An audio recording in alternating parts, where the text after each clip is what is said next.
Thank you all for your kind words.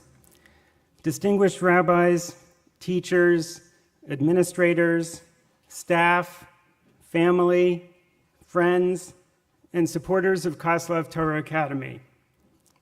I just have a few brief remarks before Dee speaks. Dee and I are truly overwhelmed to be here tonight. We feel that the real honor goes to our family, friends, and all the KTA supporters sitting here tonight. We feel that accolades most belong to the school leadership, Rabbi Lichtenstein, Mrs. Sieve, Mrs. Epstein, and Rabbi Deutscher, as well as the faculty and staff who helped our daughters navigate adolescence and get to where they are today. KTA would likewise not be possible without Dr. Weiss and the board of directors, the education committee, now led by Mrs. Eisenberg, and the friends of KTA, including KTA's greatest friends, the Koslovs.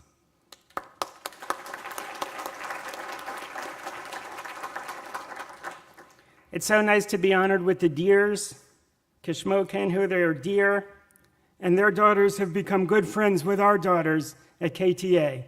And our daughters have been at their Shabbos table a few times. Thank you to the dinner committee and all those who made this such a wonderful evening. I'd like to give another shout out to my daughter Abby and the class of 2019.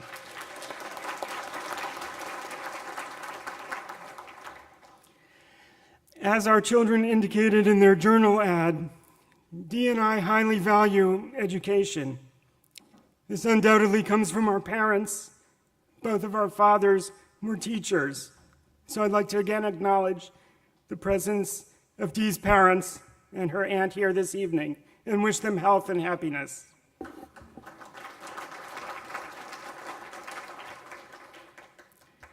I realize that much of the honor here tonight is due to Dee's efforts on behalf of the school. Dee and I are the parents of 5 daughters. My colleague at work calls me Tevye. So it was natural that Dee became very involved in the girls' high school. Dee has been vice president for many years on the board and on the education committee. I remember that she spent much time visiting various sites in the area looking for a new home for the girls' high school. And then, when the new building was finally determined, Rabbi Goldfein said that it was poetic justice, or maybe he said hashgacha pratis, that it ended up right across the street from our home. People ask me what it's like living right across from the school. Well, there are advantages and disadvantages. One advantage is that when it snows, Rabbi Deutscher not only cleans the sidewalk in front of the school, he does it for the neighbors too. Thank you, Rabbi Deutscher. A disadvantage is that when your daughter is late for school, private joke, it's hard to come up with a good excuse. What are you going to say? There was a lot of traffic on the way? Anyway, I'm sure you want to hear from Dee, so I'll just say thank you all again.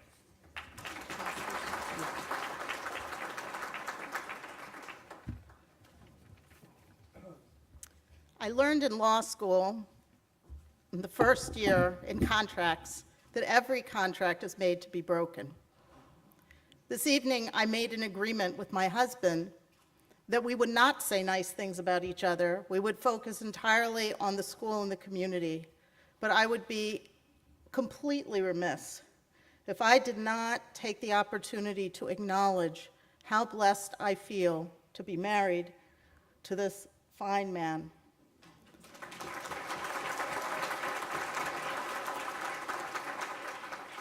As much as he says that what I have done was my doing for the school, it is entirely untrue. There's not a day that goes by that he doesn't encourage me, whether it be my volunteer efforts or my professional career, to keep moving forward. And for that, I am deeply grateful. And I just want to thank him very, very much.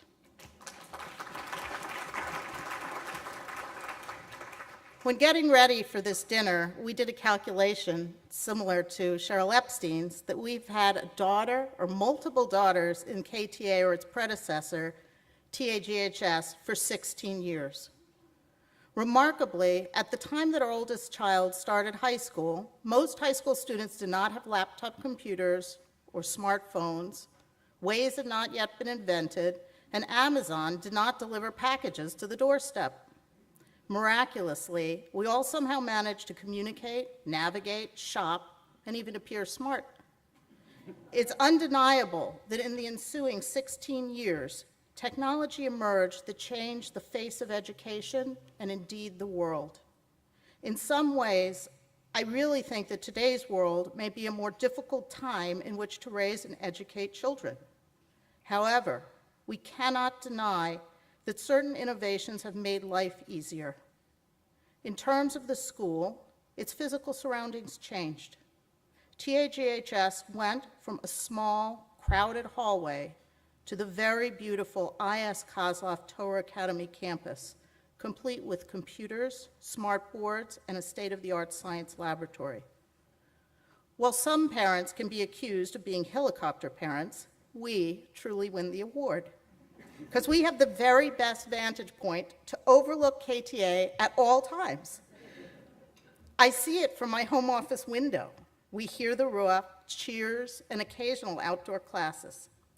We see security out watching over the school, and Rabbi Deutscher attending to the myriad of campus needs, to the delight of our 18-month-old grandson, Shlomo Zalman, I told you, sir, I would work him in, who has an obsession with school buses.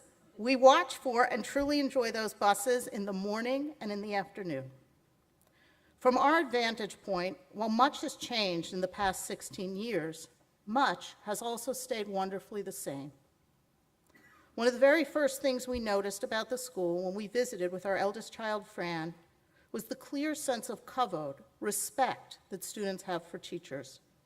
It is simply unheard of in the secular world, even at the most renowned universities, for students to physically stand when a teacher enters a room.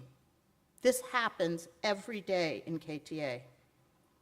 I particularly love the story of when Sarah went to her first day at Bryn Mawr College, and the professor entered, and she automatically stood up, only to have to quickly pretend she was looking for something in her bag. Showing respect for a teacher as a role model and as someone who has attained education is not a mere quaint ritual. It's meaningful and beautiful. It is very much a part of the Torah world. In the terms of role models, my daughters have all been in a school under the caring and capable leadership of Rabbi Baruch Lichtenstein. Each daughter was privileged to be taught by Cheryl Epstein and to gain so much from her guidance. My oldest daughters had Brendy Zeev as an English teacher and credit her with their ability to write, and my youngest daughter has her as a school administrator. The school always was and continues to be a makom of Torah and high-quality secular education. Now, anyone who knows my 5 daughters knows that they are not cookie-cutter daughters. They each had different needs from high school and different challenges, and yet, remarkably, the school served each of them well. My daughters were somewhat frustrated with me at times when they were growing up, because when they sought to identify with a particular flavor of Judaism and they asked, "What are we?" I always responded to them that we are simply Jewish, and declined to further draw boxes or imaginary lines. I very recently heard that such questions would no longer be necessary based on the mere test of cholent recipes. Apparently, according to those in the know, I am modern Orthodox, because only modern Orthodox people put sweet potatoes in their cholent, as I do. I am not truly to the left, because I certainly would never consider, chas v'shalom, putting carrots in my cholent. And Deborah, don't even get me started on a vegetarian cholent. I don't know where that gets you. Who knew it could all be that simple? As ridiculous as the cholent definition, some of the definitions that seem to define and divide us are equally unrealistic and unnecessary. As parents, we sought to inculcate and elected a school that taught Avas Yisrael, respect and love for all Jews. My daughters have chosen different pathways within Orthodoxy and would likely fit the definition of neo-Hasidic, modern Orthodox, and standard yeshivish, unless, of course, they accept their mother's Masorah of denying any label. While the girls are different, they have chosen professional paths with the commonality that they are each in a helping profession serving their Jewish communities. Each of my daughters felt respected at KTA and developed lifelong friendships and have KTA faculty members with whom they are still in close contact. It means the world to me that I know that if my daughters ever have a problem, ever need chizuk, they can pick up the phone and call their KTA mentors and their friends. Since two of my daughters made Aliyah and are raising families in Israel, we regularly follow the Israeli news. Back at Hanukkah time, you may remember that there was a tragic terrorist attack in the Ofra Junction in which a pregnant woman and her husband, Shira and Amichai Ishran, were severely injured. As a result of this terror attack, a baby was tragically born weeks premature and only lived a number of days. A psak halacha was given to this family that this very young baby should have a public funeral, since he brought Jewish unity via all the prayers on his behalf. This tiny baby was named Amiyad, my people will be forever. The 21-year-old brave mother Shira, whose life was miraculously spared but who had just suffered this terrible tragedy, spoke beautifully from her hospital about the unity of the Jewish people, about her faith, resilience, and intention, God willing, of having more children. I happen to have also seen an interview with Shira's mother, who commented that they had raised Shira to have faith. These events and articles were a catalyst for me to really think about what it means to raise a child to have faith. How can faith really be taught or mastered? It is clear to me that the greatest gift the KTA gave each of my daughters was an education in what it means to have faith, to be a person who serves God and walks in the way of Torah. It was not a lesson in Chumash or a lesson in Jewish history that was given at KTA, but a lesson from a role model. They not only imbibed book knowledge, but they saw that their teachers were women of strong faith. These teachers modeled what it meant to be an Eved Hashem in good times and in times of struggles. They saw and absorbed from their teachers powerful lessons in emunah and in bitachon.